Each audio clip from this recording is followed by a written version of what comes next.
And the next day, the newspaper, rather than talking about the other 30, 40 papers, they only talked about my paper. Okay. They thought it was really All right. an interesting take on this story.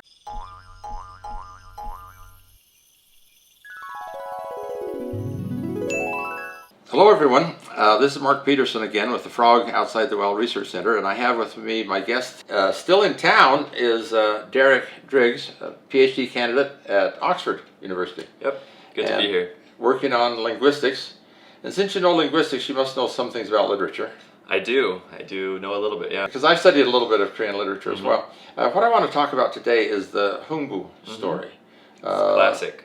Classic. It's one of, they call it one of the 5 pansori stories, and one of the 3 Confucian morality stories, together with Chunhyang, the love story, and Shimchung, the Little Mermaid.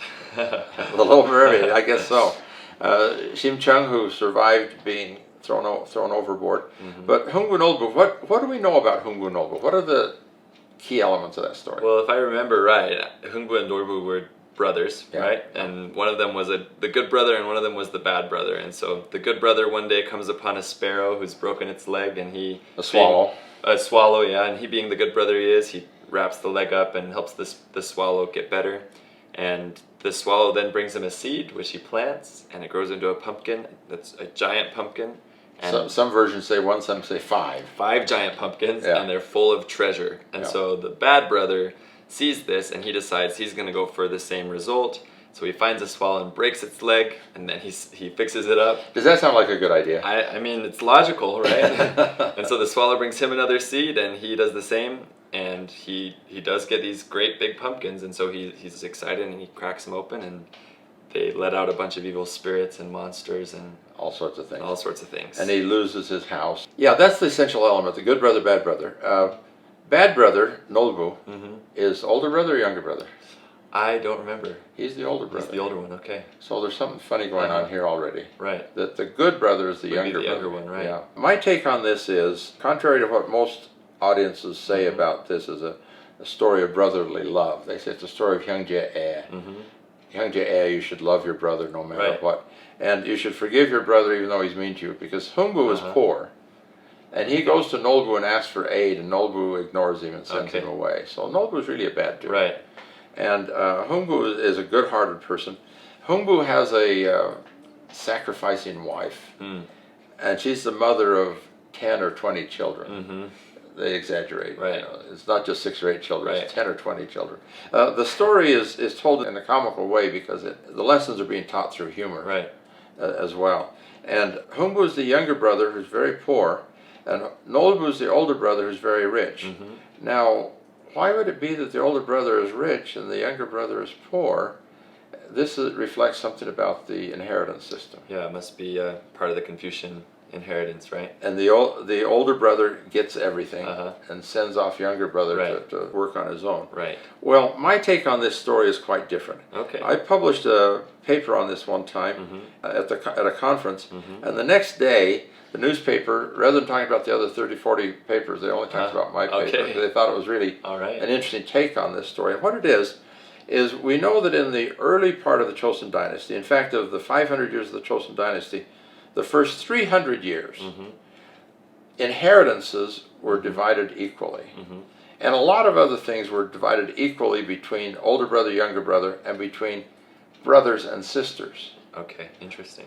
But the system changed toward what we call the Puga system, the patrilineal system, in the last 2 centuries of the Chosun dynasty. And it was at that point that earlier on you could see these kinds of punjegi. Here's an example of a punjegi. Punjegi is division of property document. And early on we could see in these documents, even this one of Shin Saimdang is 5 sisters. And they divided the property equally between the 5 sisters. Wow. Later on, once you get into the 18th century, a case like Shin Saimdang would not exist because they would, the daughters, these 5 daughters, would have been what we call Chulga Wei-in. Okay. How would you translate that into English? Strange entrance to the new family, I guess. Yeah, they're married out and are virtual strangers. Right. So that idea of Chulga Wei-in is part of the Puga system, where the daughters are no longer heirs and inheriting property in the house. Well, same with the younger brothers. So the point is this disinheritance of daughters, disinheritance of younger brothers, and full inheritance to the oldest brother took place in the early 18th century. When do you suppose the Hungu Nobu story was written? Probably around then, I would guess. Yeah. And I think the Hungu Nobu story is protest literature. Interesting. I think it's a way of people saying, hey, this new system of eldest brother getting everything is just unfair. And you've got good-hearted people who are now being deprived of livelihood and of health and happiness and such, like Hungu, Right. just for the advantage of older brother getting all the goodies. So I think it's protest That literature. is a very different take on it. Very I've different. never heard that. And if you extend that, my take on the other classic pieces of literature is also 저항문학, protest literature. The Chunhyang story.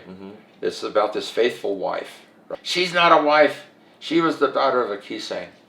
And the only person in that story that's telling the truth is Pyeonhak-do.